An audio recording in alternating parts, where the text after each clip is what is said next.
Саламатсыздарбы, урматтуу менин каналымдын көрүүчүлөрү. Бүгүн мен сиздер менен эң даамдуу жана тез даярдалуучу оңой салаттын рецептин менен бөлүшүп кетмекчимин. Биринчиден мен айсберг салатын алдым. Буну 4 бурчтук турайбыз.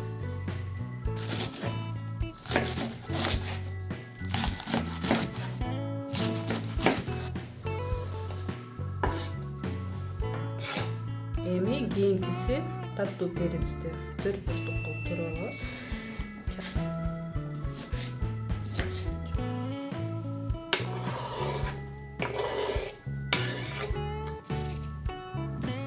Жана бадыранды мындай бөлүктөргө бөлүп турабыз.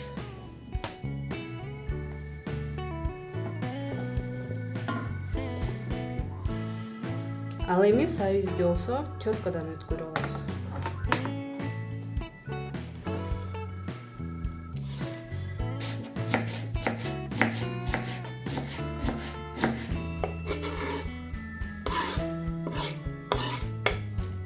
Жана кызыл пияздан бираз кошуп.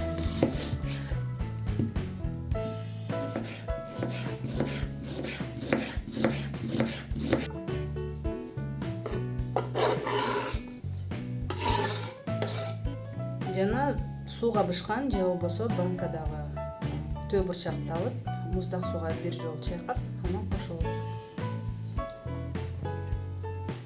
Эми салатка чеснок, туз,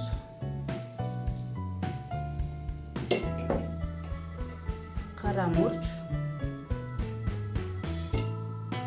жана кызыл мурч кошобуз. Biraz уксус.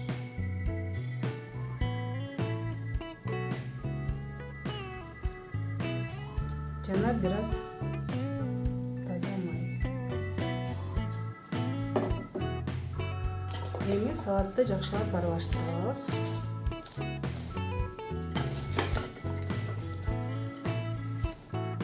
Мына ушундай оңой жана тез даярдалуучу салат. Эгер бул видео сизге жаккан болсо, анда каналыма катталыңыздар, лайк басып коюңуздар. Кийинки видеолордон көрүшкөнчө саламатта